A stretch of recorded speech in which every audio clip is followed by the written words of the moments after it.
প্রথম পর্বে আমরা দেখেছি গরিব কৃষক সারাদিন খেটে সংসার চালায়, অথচ তার স্ত্রী দজ্জাল গিন্নি কোনো কিছুতেই খুশি নয়।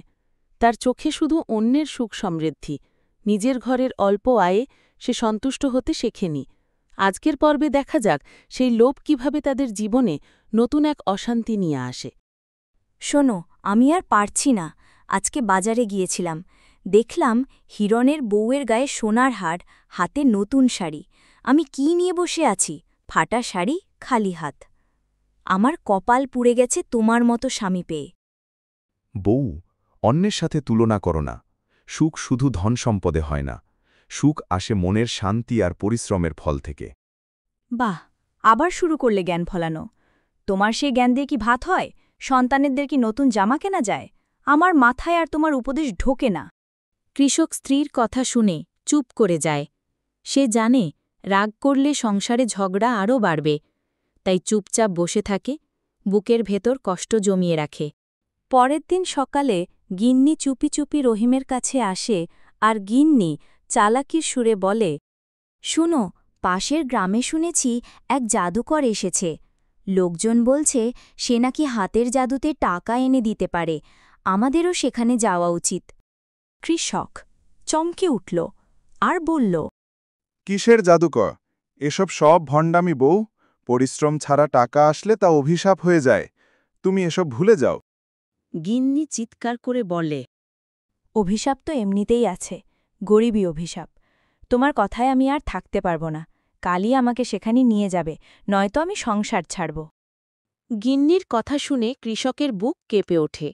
সংসার টিকিয়ে রাখার জন্যই সে চুপ করে থাকে।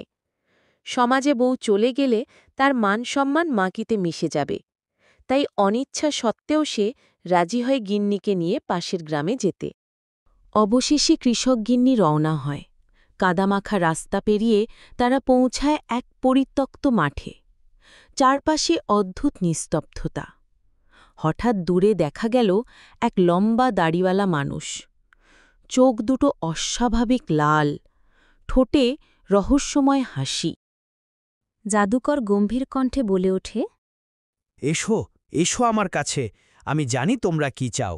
ধন, সম্পদ, সোনা গহনা, নাম যশ সবই দিতে পারব। তবে বিনিময় দিতে হবে তোমাদের সবচেয়ে প্রিয় জিনিস। হ্যাঁ, আমি চাই গহনা, টাকা, শাড়ি, ঘরবাড়ি। আমি সব চাই, যা চাইবেন দেব। বউ, থামো। প্রিয় জিনিস মানে কি জানো? সেটা হয়তো আমাদের সন্তান, আমাদের জীবন। ওর ফাঁদে পড়ো না। তুমি চুপ করো। আমি গরিবী ঘৃণা করি। সুখী হতে হলে যে কোনো কিছু দিতেই রাজি আমি। খুব ভালো। মনে রেখো, লোভের পথ অনেক দূর নিয়ে যায়, আর সেই পথ থেকে ফেরার রাস্তা থাকে না। কৃষকের বুক ধকধক করে ওঠে। সে জানে কিছু ভয়ঙ্কর আসছে। গিন্নির লোভ তাদেরকে টেনে নিচ্ছে অজানা অন্ধকারে।